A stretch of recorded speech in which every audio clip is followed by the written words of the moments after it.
دیکھو اگر آپ جو کرنے کے کام ہے نا جس کو اسلام نے بہت زیادہ فوکس کیا ہے ان کو فوکس کرو گے نا تو اس زمانے کے فتنوں سے بچے رہو گے آپ. شیطان خالی دل میں جگہ دیکھ کے گھر بناتا ہے. اگر پہلے سے اس دل میں اللہ کی محبت ہے اور اس محبت کا عملی نمونہ بھی آپ بنے ہوئے ہو تو پھر شیطان کو وہاں گھر بنانے کا موقع نہیں ملتا. تو میں آپ کو چند کام بتاتا ہوں, اس میں اگر آپ لگ گئے تو انشاءاللہ یہ جو فتنے آج کل کے آ رہے ہیں نا ان سے آپ بچ جاؤ گے. اور وہ میں اپنی طرف سے نہیں کہہ رہا, اللہ میاں نے سب سے زیادہ فوکس دو چیزوں کو کیا ہے قرآن میں عملی. ایک تو عقیدے کو فوکس کیا ہے, عقیدے کے بعد سب سے زیادہ فوکس کیا ہے نماز اور انفاق. کس کو فوکس کیا بھائی؟ نماز اور انفاق. کہ ایمان والے نماز پابندی سے پڑھتے ہیں, راتوں کو تہجد پڑھتے ہیں, دعائیں مانگتے ہیں, یہ جو عبادت ہے آپ اپنے آپ کو عبادت میں کھپاؤ تو آپ کے پاس تجزیوں کا فالتو تجزیوں کا ٹائم نہیں ہوگا. دوسرا انفاق فی سبیل اللہ, اللہ کی مخلوق پہ خرچ کرنا, خرچ کرنے کی عادت ڈالو. اس سے بھی کیا ہوگا, آپ کی صلاحیتیں صحیح جگہ پہ خرچ ہو, پھر کماؤ گے بھی. جب آپ خرچ کرو گے تو کمانے کا بھی موقع ملے گا نا آپ کو. تو یہ دو کام وہ ہیں جس کو اللہ اس کے رسول صلی اللہ علیہ وسلم فوکس کر رہے ہیں. اور اسلاف میں بھی یہی تھا. آپ اسلاف کی نمازیں دیکھو, کوئی یہاں ہاتھ باندھتا تھا, کوئی ہاتھ چھوڑ کے نماز پڑھتا تھا, کوئی رفع الیدین کرتے تھے, کوئی رفع الیدین نہیں کرتے تھے, لیکن ان سب کی نمازوں میں خشوع و خضوع تھا. سارے لمبی لمبی نمازیں پڑھتے تھے, نمازوں میں روتے تھے. بلکہ بعض اسلاف تو ایسے قول پہ بھی عمل کرتے تھے کہ جو اب بالکل متروک ہو چکے ہیں. اس قول پہ کسی نے بھی اس قول کو نہیں لیا,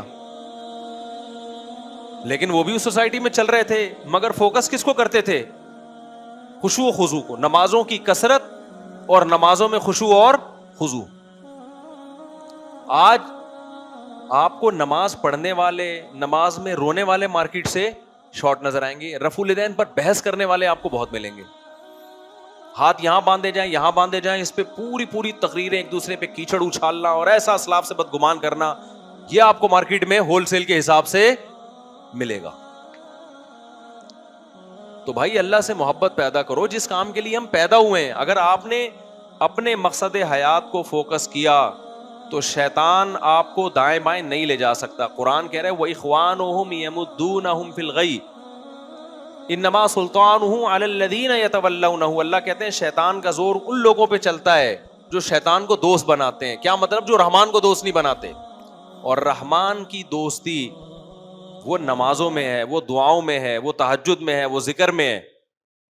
تو اپنے آپ کو عبادت میں کھپائیں, نماز روزے میں نفلی روزوں کا معمول بنائیں. آج ہماری سوسائٹی میں نفلی روزے بالکل نکل گئے. پیر جمعرات کا روزہ سنت ہے, ایام 20 کا روزہ سنت ہے, 9-10 محرم کا روزہ سنت ہے. کہیں نظر آ رہا ہے آپ کو؟ بہت کم, نہ ہونے کے برابر. گھروں میں تلاوت کا معمول سنت ہے, کہیں نظر نہیں آ رہا. دعا نبی صلی اللہ علیہ وسلم کتنی دعائیں مانگا کرتے تھے.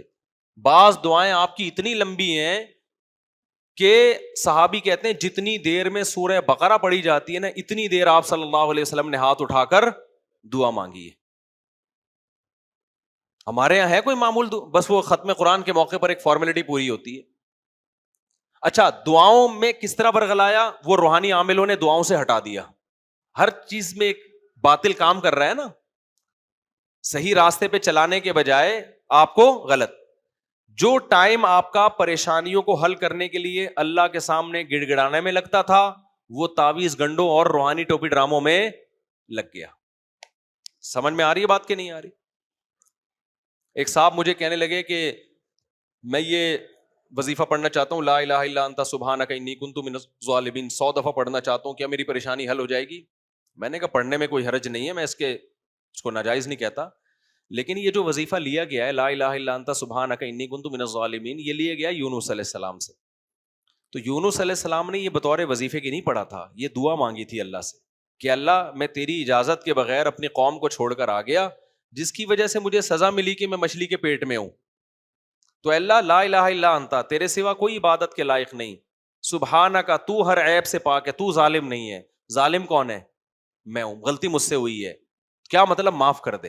تو یہ وظیفہ نہیں پڑھا تھا، یہ اللہ سے دعا مانگی تھی، اپنی خطا کا اعتراف کیا کہ اللہ میں غلطی پر ہوں. تو میں نے کہا آپ بھی بجائے اس کے کہ یہ 100 دفعہ یا 200 دفعہ پڑھو، اس کی جو روح ہے وہ روح یہ ہے کہ آپ اللہ کے سامنے 2 رکعت پڑھ کے دعا مانگو، اے اللہ جو پریشانی آئی ہے یہ میری غلطیوں کی وجہ سے آئی ہے، تو ظالم نہیں ہے، تو سب سے پہلے میں توبہ کرتا ہوں، میرے گناہوں کو معاف کر دے. میں کون سا پورا صحیح ہوں؟ ہم تو اللہ سے ایسے معاملہ کر رہے ہوتے ہیں کہ ہم جیسے 100% صحیح ہوں اور اللہ 100% ہمارے ساتھ غلط کر رہا ہو، معاذ اللہ. بھائی ہمارے جو غلطیاں ہیں اس کی ہمیں بہت کم سزا مل رہی ہے، ملنی تو زیادہ چاہیے تھی، ہونا تو ایسا چاہیے.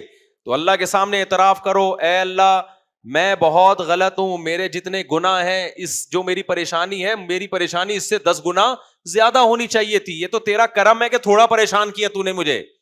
تو پہلے تو میرے گناہوں کو معاف کر دے، اور پھر اللہ سے دعا مانگے کہ اللہ اس پریشانی کو مجھ سے دور کر دے. اللہ بھی خوش ہوگا کہ میرا بندہ میرے سامنے گڑ گڑا رہا ہے، ہاتھ پھیلا رہا ہے، تو وہ بھی خوش ہوگا. اور پھر جب کام بنے گا تو آپ اللہ کے کھاتے میں ڈالیں گے، میرے اللہ نے یہ کام کیا. عامل نے جو وظیفہ آپ کو بتایا کام ہو گیا، تو آپ یہ کریڈٹ کس کو دو گے؟ عامل کو، یار اس نے وہ پرچی دی تھی، اس نے یہ کام کروایا میرا. تو میرے بھائی جو کرنے کا کام ہے وہ کیا ہے؟ دعائیں ہیں، تلاوت ہے، نماز ہے، صدقات و خیرات ہے. اس میں اپنے آپ کو فوکس کرو تو اللہ آپ کو شیطان کے شر سے اور یہ جو کنفیوژن سوسائٹی میں پیدا ہو رہی ہے، اللہ اپنی محبت کی برکت سے اس فتنے سے اللہ آپ کو انشاءاللہ بچائے گا. گھروں میں اچھا ماحول پیدا ہوگا، گھروں میں اپنے بیوی بچوں کو بھی یہ چیزیں سکھاؤ. اللہ مجھے بھی اس پر عمل کی توفیق عطا فرمائے اور آپ حضرات کو بھی. آج بیان کچھ کھچڑی سی پک گئی ہے، بس جو پک گئی ہے میں تو دعا کر رہا ہوتا ہوں، اللہ جو پک گیا مارکیٹ میں. تو واعظ و نصیحت کی مجلس ایسے ہی ہوتی ہے، جو مارکیٹ میں آ رہا ہے پارسل کرو.